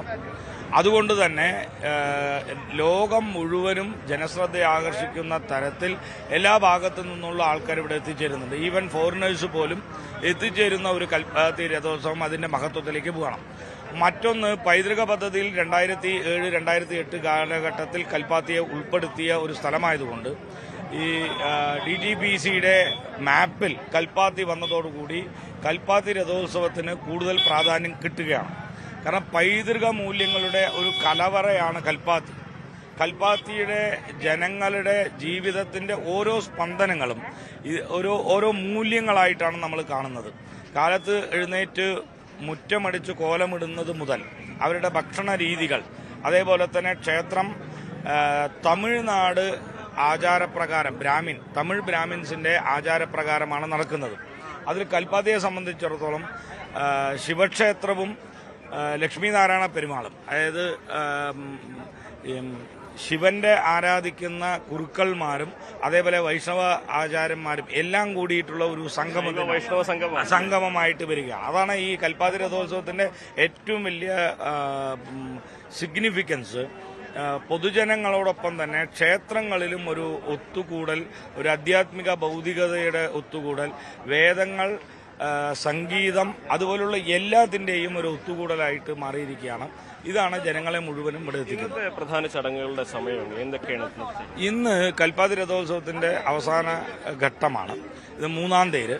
ഇന്ന് ലക്ഷ്മി നാരായണ പെരുമാൾ പഴയ കൽപ്പാത്തി, പ്രസന്ന മഹാഗണപതി ചാത്തപുരം, ഈ 2 ക്ഷേത്രങ്ങളിലെ ദേവന്മാരാണ് ഇന്ന് കാലത്ത് 11-11:30 മണിയാകുമ്പോഴേക്കും രഥത്തിൽ കയറി രഥപ്രയാണം ചെറിയ തോതിൽ ഒരു 10 മീറ്റർ മുന്നിട്ട് വന്ന് നിൽക്കുക. പക്ഷേ ഇന്ന് വൈകുന്നേരമാണ് 1-ാം തേരിന് ഇറങ്ങിയിട്ടുള്ള വിശാലാക്ഷി സമേത വിശ്വനാഥ സ്വാമി ക്ഷേത്രത്തിലെ 3 രഥങ്ങളും ഇന്നലെ ദേവപ്രയാണം ആരംഭിച്ച മന്തക്കര മഹാഗണപതി ക്ഷേത്രത്തിന്റെ ഗണപതിയും ഇന്ന് കാലത്ത് രഥാരോഹണം നടത്തുന്ന ചാത്തപ്പുരം പഴയ കൽപ്പാത്തി ഭാഗത്തിലെ എല്ലാം ഒന്നിച്ച് എല്ലാ അഗ്രഹാരങ്ങളിലേക്കും വന്നു പോകുന്നത്. അതിൽ മന്തക്കര മഹാഗണപതി മാത്രം ഇന്നലെ മന്തക്കര ഗണപതി മുതൽ കുണ്ടമ്പലത്തിലേക്ക് വന്ന് നിൽക്കുകയാണ്. ഇവിടെ നിൽക്കുകയാണ്. ഇദ്ദേഹം മാത്രം മറ്റ് രഥവീതികളിലേക്ക് പോകില്ല, തിരിച്ച് മന്തക്കര മഹാഗണപതി ക്ഷേത്രത്തിലേക്ക് മാത്രമാണ് പോവുക. അത് ആ തരത്തിലൊരു പ്രചരണം കിട്ടിയിട്ടില്ല. എല്ലാ തേരുകളും എല്ലാ സ്ഥലത്തിലേക്ക് പോകുന്നില്ല. കാരണം ഈ ക്ഷേത്രം മന്തക്കര മഹാഗണപതി ക്ഷേത്രം ഉണ്ടായത് തന്നെ ഈ ശിവസങ്കല്പത്തിൽ നിന്നും ഉണ്ടായതുകൊണ്ടാണ് മന്തക്കര ഗണപതി ക്ഷേത്രം തന്നെ ഉണ്ടായത്. അതേപോലെ മന്തക്കര ഗണപതി രഥാരോഹണത്തിന് മുൻപും തേര് വലിക്കുന്നതിന് മുൻപും ഈ ശിവനോട് വന്ന് അനുവാദം ചോദിച്ചുകൊണ്ടാണ് തുടങ്ങുന്നത്. അപ്പം ഇത്തരം കാര്യങ്ങൾ ഇതിൽ വരുന്നില്ല. നമുക്ക് അത്തരം കാര്യങ്ങൾ കൂടി പ്രേക്ഷകരിലേക്ക് എത്തിക്കേണ്ടതുണ്ട്. വരും മണിക്കൂറുകളിൽ നമുക്ക് ഇവിടുത്തെ ഓരോ ചടങ്ങുകളും അതിൻ്റെതായ ആ തനിമയോടെ അല്ലെങ്കിൽ അതിൻ്റെതായ ഐതിഹ്യങ്ങൾ ഉൾപ്പെടുത്തിക്കൊണ്ട് തന്നെ പ്രേക്ഷകരിലേക്ക് എത്തിക്കേണ്ടതുണ്ട്. അതേപോലെ തന്നെ ഇവിടെ ആഘോഷങ്ങളൊക്കെ തുടങ്ങുന്നതേ ഉള്ളൂ. വരും മണിക്കൂറുകളിൽ നമുക്ക് കൂടുതൽ കാഴ്ചകളിലേക്ക് പോകാം. ഒപ്പം അഖിൽ ആണ് ഈ മനോഹരമായ ദൃശ്യങ്ങൾ ഇപ്പോൾ പകർത്തി പ്രേക്ഷകർക്ക് നൽകിക്കൊണ്ടിരിക്കുന്നത്. ഇപ്പോൾ നേരത്തെ ശബരിമലയെക്കുറിച്ച് പറഞ്ഞപ്പോൾ അവിടെ നിന്ന് വിനോദ് കുമാറിന് നല്ല ദൃശ്യങ്ങൾ പകർത്താൻ പറ്റുന്നത് ഒരു തിരക്കുമില്ല. പക്ഷേ ഇവിടെ എനിക്ക് തോന്നുന്നു അഖിൽ ഏറെ കഷ്ടപ്പെട്ടായിരിക്കും ദൃശ്യങ്ങൾ രാവിലെ മുതൽ പകർത്തുന്നത്. കാരണം അത്രമേൽ വലിയ തിരക്ക്. ഓരോരുത്തർ നമ്മളിങ്ങനെ പറയുമല്ലോ, ഓരോരുത്തർ ഇടിച്ചിടിച്ച് മാത്രമാണ് ഇങ്ങനെ മുന്നോട്ട് പോകാൻ പറ്റുമോ. അതിനിടയിലാണ് ഞങ്ങളുടെ ക്യാമറ പേഴ്സൺ ഈ ദൃശ്യങ്ങളടക്കം പകർത്തുന്നത്. വരും മണിക്കൂറുകളിൽ ഈ പ്രയത്നം കൂടുതൽ ബുദ്ധിമുട്ട് ഉണ്ടാക്കുന്ന ഒന്നായി മാറും എന്നതിൻ്റെ സൂചനയാണ് തുടക്കത്തിലെയുള്ള രാവിലെ തന്നെയുള്ള ഈ ഭക്തജന തിരക്ക്. വരും വാർത്തകളിൽ നമുക്ക് കൂടുതൽ വിശദാംശങ്ങൾ കൂടി ഉൾപ്പെടുത്താം. അനുമോദ്, ഇനിയൊരു ഇടവേളയാണ്. ഇടവേളയ്ക്ക് ശേഷം നിരവധിയായ രാഷ്ട്രീയ വാർത്തകൾ കൂടിയുണ്ട്. ആ രാഷ്ട്രീയ വാർത്തകളിലേക്ക് കടക്കാം. തെരഞ്ഞെടുപ്പ് കാലഘട്ടമാണ്. അതിനിടയിൽ BJPയെ വെട്ടിലാക്കിക്കൊണ്ടായിരുന്നു BJP സീറ്റ് നൽകാത്തതിൽ മനം നൊന്ത് ഇന്നലെ ആത്മഹത്യ ചെയ്തത്. അത് RSS നേതാവ് കൂടിയായ ആനന്ദായിരുന്നു. ആ ആനന്ദിന്റെ പോസ്റ്റ്മോർട്ടം നടപടികൾ ഇന്നാണ് ഉണ്ടാവുക. ആനന്ദിന്റെ മരണത്തിൽ പൂജപ്പുര പോലീസ് അസ്വാഭാവിക മരണത്തിനാണ് കേസെടുത്തിട്ടുള്ളത്. ആനന്ദിന്റെ ആത്മഹത്യാ കുറിപ്പിൽ തന്നെ ആരോപണ വിധേയരായവരുടെ പേരുകളൊക്കെ ഉണ്ട് എന്നാണ് നമുക്ക് മനസ്സിലാക്കാൻ സാധിക്കുന്നത്. ആനന്ദിന് BJPയുമായോ RSSുമായോ ബന്ധമില്ല എന്നാണ് ഇപ്പോൾ നേതൃത്വത്തിന്റെ മറുപടി. വാർത്തയുടെ വിശദാംശങ്ങളുമായി സാരംഗാണ് ചേരുന്നത്. സാരംഗ്, തെരഞ്ഞെടുപ്പ് ഘട്ടമാണ്. സ്വാഭാവികമായും സീറ്റ് ചർച്ചകളൊക്കെ ഉണ്ടാകും. ചിലർക്ക് സീറ്റുകളൊക്കെ നിഷേധിക്കും. ഇപ്പോഴെന്താണ് ഇതുമായി ബന്ധപ്പെട്ട് ഇപ്പോൾ പാർട്ടി നേതൃത്വം നൽകുന്നത്? പാർട്ടിയുമായി ഒന്നും ആനന്ദിന് ബന്ധമുണ്ടായിരുന്നില്ല എന്നാണ്. പക്ഷെ നമുക്ക് എന്താണ് മനസ്സിലാക്കാൻ സാധിച്ചിട്ടുള്ളത്? ആത്മഹത്യയിലേക്ക് എത്തിച്ചത് ഈ സീറ്റ് നിഷേധം എന്നത് മാത്രമാണോ?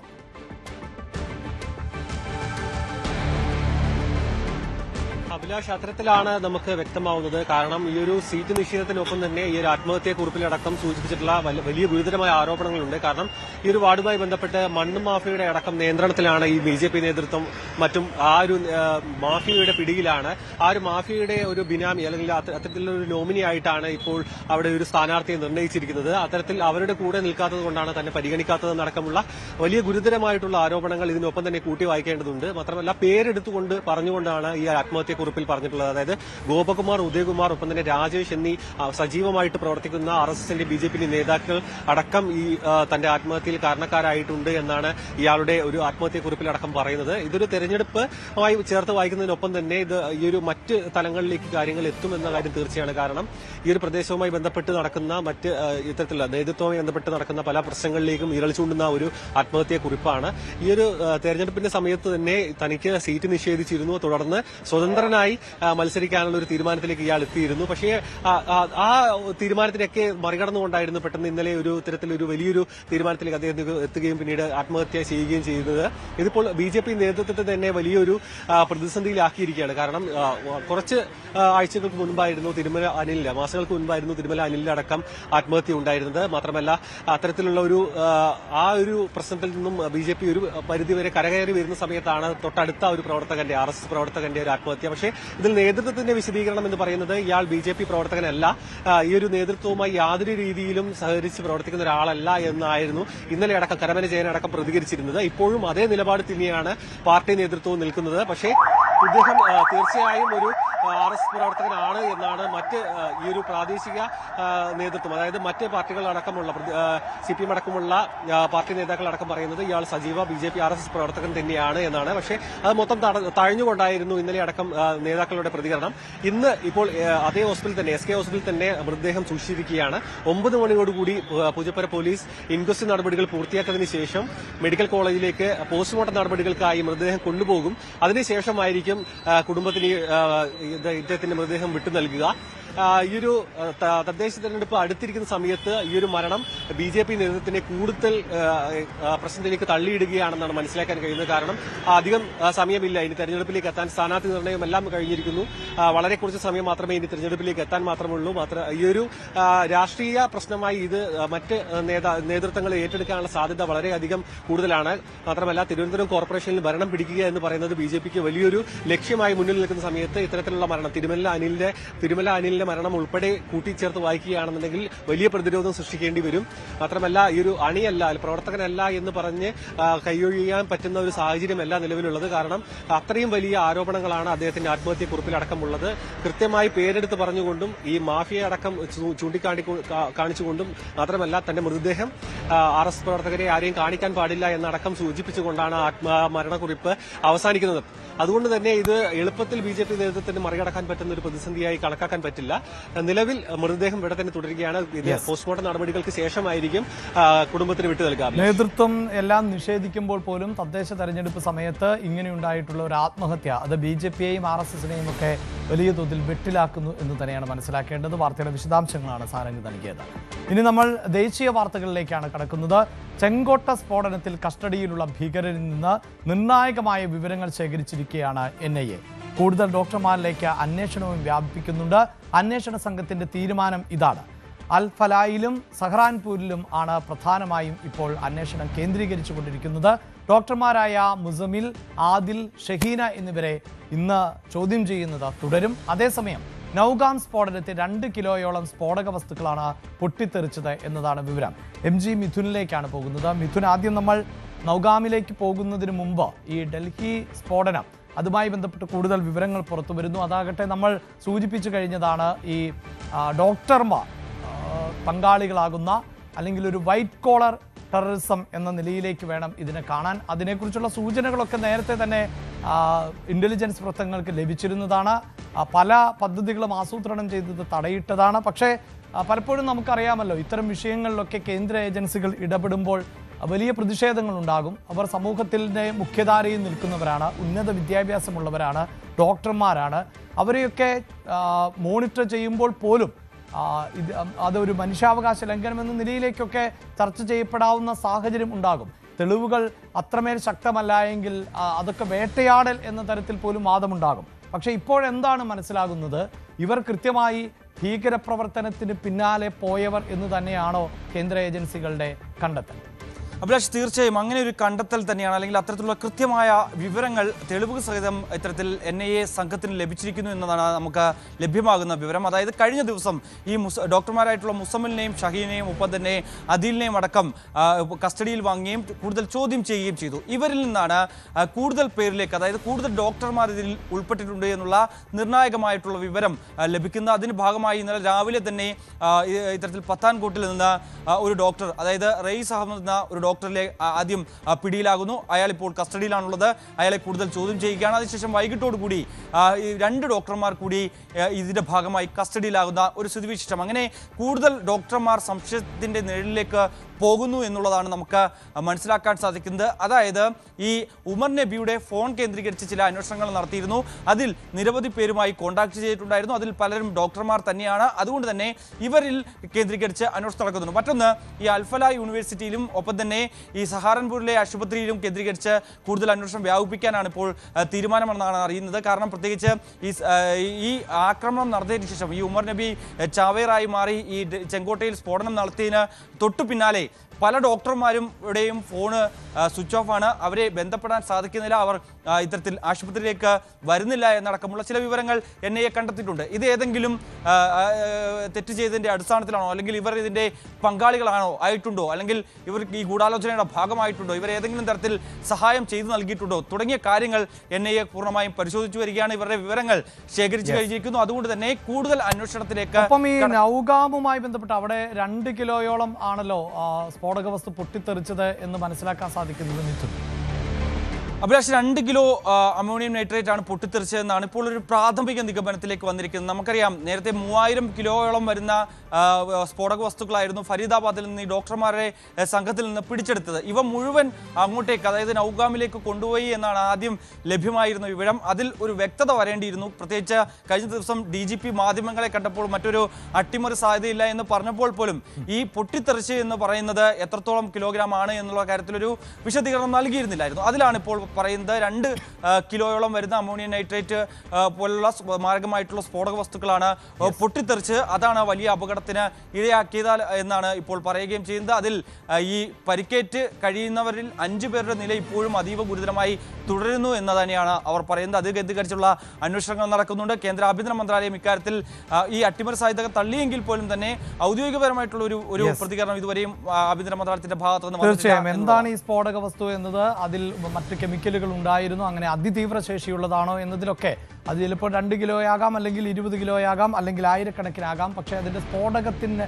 വസ്തുവിൻ്റെ തീവ്രത അനുസരിച്ചിരിക്കും അതിൻ്റെ പ്രഹരശേഷി. അതുകൊണ്ട് തന്നെയാണ് സംശയമുണ്ടായിരുന്നത്. പക്ഷേ എന്തായാലും എങ്കിലും 2 കിലോ സ്ഫോടക വസ്തു പൊട്ടിത്തെറിച്ചപ്പോഴാണ് ഇത്ര വലിയ ആൾനാശമുണ്ടായത് എങ്കിൽ ഭീകരർ കരുതിയിരിക്കുന്നത് അത്രമേൽ വലിയ സ്ഫോടന പരമ്പരകൾ രാജ്യത്ത് നടത്തുക എന്ന ലക്ഷ്യവുമായി തന്നെയാണ് പ്രവർത്തിക്കുന്നത് എന്ന് വേണം മനസ്സിലാക്കാൻ. ഇനി നമ്മൾ ബീഹാറിലേക്ക് എത്തുമ്പോൾ അവിടെ സർക്കാർ രൂപീകരണ ചർച്ചകൾക്ക് തുടക്കം കുറിച്ചിട്ടുണ്ട്. ഡൽഹിയിലും പാട്നയിലും ഒരേ സമയം ചർച്ചകൾ പുരോഗമിക്കുകയാണ്. നാളെ ചേരുന്ന JDU നിയമസഭാ കക്ഷി യോഗം നിതീഷ് കുമാറിനെ നേതാവായി തെരഞ്ഞെടുക്കും.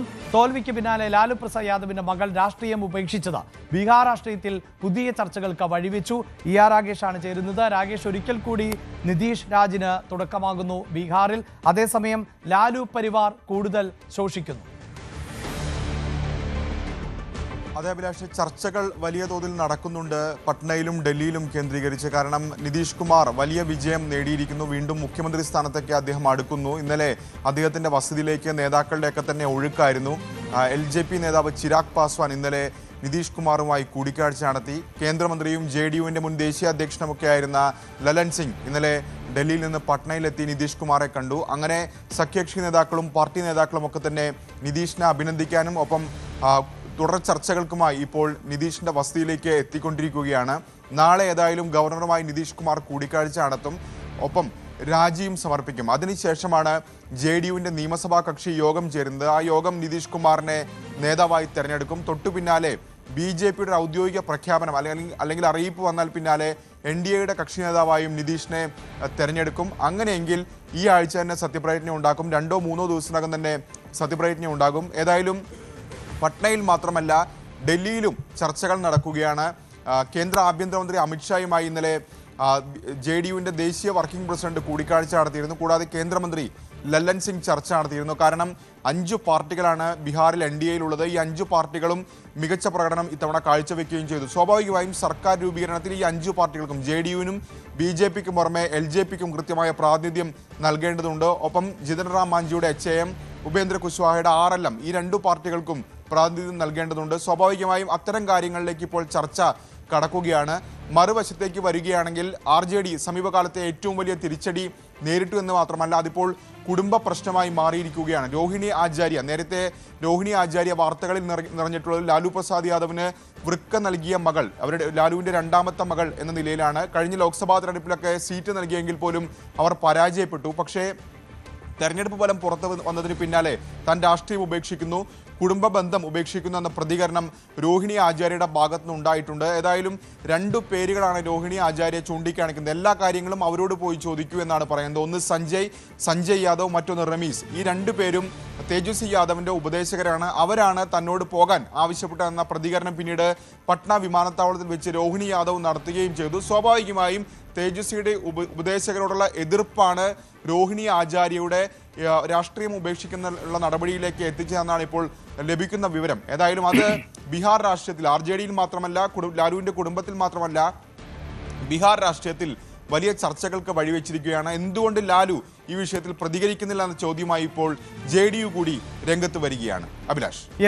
പ്രധാനപ്പെട്ട ദേശീയ വാർത്തകൾ നോക്കുമ്പോൾ അതിൽ ഈ സൂചിപ്പിച്ചതുപോലെ ബീഹാറിന്റെ രാഷ്ട്രീയം, അവിടെ രാഷ്ട്രീയ തെരഞ്ഞെടുപ്പ് ഫലം പുറത്തു വരുമ്പോൾ ഇനി തുടർ നീക്കങ്ങൾ എന്തൊക്കെ എന്നുള്ളതാണ്. ആരൊക്കെ പുതിയ പാർട്ടികളിലേക്ക് ചേക്കേറും, ഇനിയും കൊഴിഞ്ഞുപോക്കുണ്ടാകുമോ എന്നതൊക്കെ നമുക്ക് വരും മണിക്കൂറുകളിൽ അറിയാം. എന്തായാലും ER രാഗേഷാണ് ആ വാർത്തയുടെ വിശദാംശങ്ങൾ നൽകിയത്. ഇനി നമ്മൾ സ്പെഷ്യൽ ഡേ സെഗ്മെന്റിലേക്കാണ്. കൊട്ടിയൂർ ദേവസ്വം എക്സിക്യൂട്ടീവ് ഓഫീസർ ഇരിട്ടി പുന്നാട് സ്വദേശിയുമായ ഗോകുലിന്റെയും ഡോക്ടർ ആര്യയുടെയും വിവാഹം ആണ് ഇന്ന്. ദാമ്പത്യ ജീവിതത്തിലേക്ക് കടക്കുന്ന ഗോകുലിനും ആര്യയ്ക്കും എല്ലാവിധ ആശംസകളും.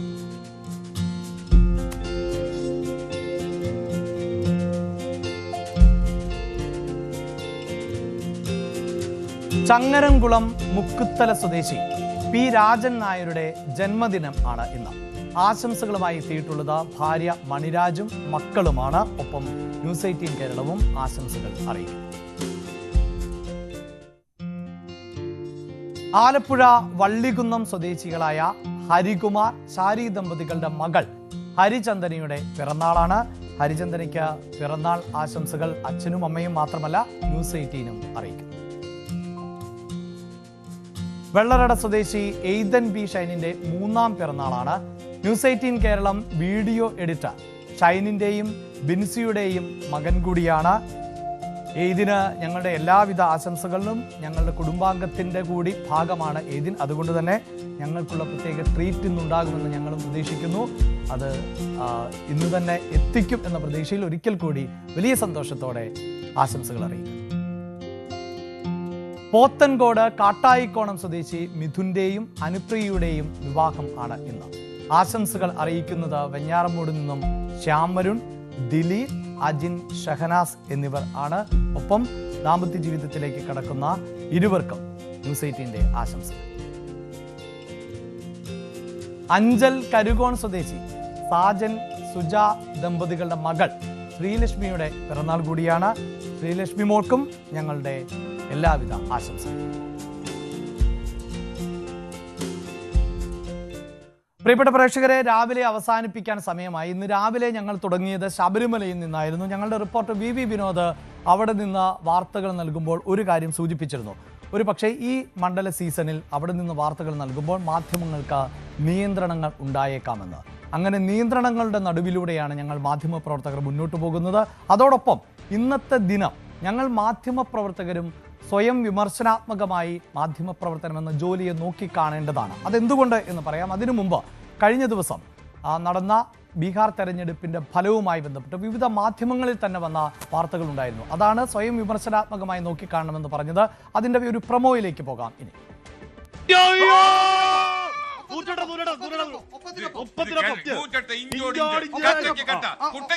തേജസ്വി യാദവിന്റെ തിരിച്ചുവരവ്. പ്രിയപ്പെട്ട പ്രേക്ഷകരെ, നിങ്ങൾ സിനിമകളിൽ കാണുന്ന മനോഹരമായ ക്ലൈമാക്സുകൾ പോലെ ബീഹാറിൽ ഇഞ്ചോടിഞ്ച്, കട്ടയ്ക്ക് കട്ടയ്ക്ക് 91-91 108. ബീഹാർ വോട്ടെണ്ണലിന്റെ ഒരു ഘട്ടത്തിലും ഇങ്ങനെയൊരു ഫലം ഉണ്ടായിട്ടില്ല.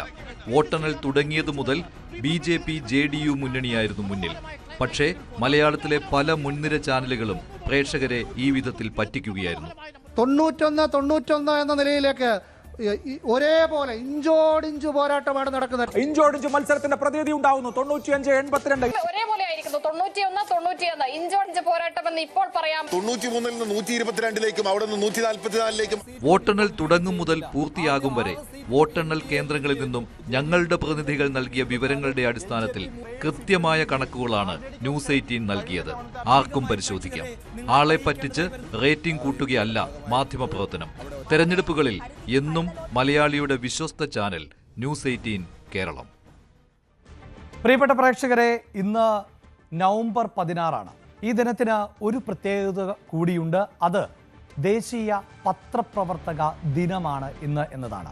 പുതിയ കാലഘട്ടത്തിൽ ദേശീയ മാധ്യമ പ്രവർത്തന ദിനം എന്ന് നമുക്ക് അതിനെ വിശേഷിപ്പിക്കാം. 1966 പ്രസ് കൗൺസിൽ ഓഫ് ഇന്ത്യ സ്ഥാപിതമായ ദിനത്തിൻ്റെ ഓർമ്മയ്ക്ക് വേണ്ടിയാണ് ഈ നവംബർ 16 ദേശീയ മാധ്യമ പ്രവർത്തന ദിനമായി ആചരിക്കുന്നത്. നേരത്തെ വിനോദ് സൂചിപ്പിച്ചതുപോലെയുള്ള നിയന്ത്രണങ്ങൾ മാത്രമല്ല, ലോകവ്യാപകമായി മാധ്യമങ്ങൾക്ക് മേൽ വിലക്കുകൾ ഏർപ്പെടുത്തുന്ന, നിയന്ത്രണങ്ങൾ ഏർപ്പെടുത്തുന്ന കാലഘട്ടത്തിലൂടെയാണ് ഞങ്ങൾ കടന്നു പോകുന്നത്. അതിപ്പോൾ ഇന്ത്യയിലെ ഭരണകൂടവും പലപ്പോഴായി നിയന്ത്രണങ്ങൾ ഏർപ്പെടുത്തുന്നതിന് വേണ്ടിയുള്ള നീക്കങ്ങളൊക്കെ നടത്താറുണ്ട്. പക്ഷേ ജീവൻ പണയം വെച്ചാണ് ഞങ്ങളുടെ റിപ്പോർട്ടർമാർ പലയിടത്തു നിന്നും വാർത്തകൾ ശേഖരിക്കുന്നത്. ഉദാഹരണത്തിന് കഴിഞ്ഞ ദിവസം നൗഗാമിൽ ഉണ്ടായ സ്ഫോടനം. ആ സ്ഫോടനത്തിന് തൊട്ടു പിന്നാലെയാണ് ആ പ്രദേശത്തേക്ക് ഞങ്ങൾ എത്തുന്നത്. അത് പ്രത്യേകിച്ച് സുരക്ഷാ സൗകര്യങ്ങൾ ഒന്നുമില്ലാതെയാണ്. ഇസ്രയേലും ഹമാസും തമ്മിൽ ഏറ്റുമുട്ടുമ്പോൾ ആ പോരാട്ട ഭൂമിയിൽ നിന്നുകൊണ്ടാണ് ഞങ്ങൾ പ്രേക്ഷകരെ നിങ്ങളിലേക്ക് വാർത്തകളും കാഴ്ചകളും ദൃശ്യങ്ങളും എല്ലാം എത്തിക്കുന്നത്. ഞങ്ങൾക്ക് മാധ്യമപ്രവർത്തനം എന്നത് ഞങ്ങളുടെ തൊഴിലിൻ്റെ ഭാഗമാണ്. അതുമാത്രവുമല്ല, ജനാധിപത്യ രാജ്യമായ ഇന്ത്യയെ സംബന്ധിച്ചിടത്തോളം ജനാധിപത്യത്തിൻ്റെ 4ാം തൂണ് എന്നതാണ് മാധ്യമങ്ങൾക്ക് നൽകുന്ന വിശേഷണം. അവിടെ വാർത്തകൾ ആധികാരികമായിരിക്കണം, വസ്തുതാപരമായിരിക്കണം. അവിടെയാണ് നേരത്തെ സൂചിപ്പിച്ചതുപോലെ ചില മാധ്യമങ്ങളെങ്കിലും കാലത്തിനൊപ്പം കോലവും മാറും എന്ന് പറയുന്നത് പോലെ മാധ്യമപ്രവർത്തനത്തിൻ്റെ രീതിശാസ്ത്രങ്ങൾ പൊളിച്ചെഴുതുന്നത്. അവിടെ ചിലർ അവരുടെ രാഷ്ട്രീയം പച്ചയായി വിളിച്ചു പറയുന്നവരുണ്ട്, ചിലർ കൂക്കി വിളികൾ നടത്തുന്നവരുണ്ട്, ഗ്വാഗ്വാ വിളികൾ നടത്തുന്നവരുണ്ട്. പക്ഷേ അതൊന്നുമല്ല മാധ്യമപ്രവർത്തനം. മാധ്യമപ്രവർത്തനം എന്നത് വസ്തുനിഷ്ഠമായിരിക്കണം, അത് ആധികാരികമായിരിക്കണം എന്ന് ഉറച്ചു വിശ്വസിക്കുന്ന മാധ്യമങ്ങളും മാധ്യമപ്രവർത്തകരും ഈ കാലഘട്ടത്തിലും ഉണ്ട് എന്ന് ഒരിക്കൽ കൂടി എല്ലാ മാധ്യമപ്രവർത്തകരെയും, അതായത് വസ്തുനിഷ്ഠമായി വാർത്ത നൽകുന്ന, ആധികാരികമായി വാർത്ത നൽകുന്ന മാധ്യമപ്രവർത്തകർക്ക് വേണ്ടി ഓർമ്മിപ്പിക്കുന്നു. ഒപ്പം ന്യൂസ് 18 കേരളത്തിൻ്റെ പ്രേക്ഷകരോട് ആവർത്തിച്ചു പറയുന്നു, ഞങ്ങൾക്ക് ആൾക്കൂട്ടം അല്ല വലുത്. ഞങ്ങൾ ആൾക്കൂട്ടങ്ങൾക്ക് പിന്നാലെ പോകാറില്ല. വാർത്തയുടെ ആധികാരികതയാണ്, വസ്തുനിഷ്ഠമായ വാർത്തകളാണ്, കൃത്യമായ വാർത്തകൾ സത്യസന്ധമായി അറിയിക്കുക എന്നതാണ് ഞങ്ങളുടെ ലക്ഷ്യം. അത് തുടരും ഇനിയും എന്ന് ഉറപ്പു നൽകിക്കൊണ്ട് ഇന്നത്തെ രാവിലെ സമാപിക്കുന്നു. എല്ലാവർക്കും ഒരു നല്ല ദിനം ആശംസിച്ചുകൊണ്ട് അവസാനിപ്പിക്കുന്നു. നമസ്കാരം.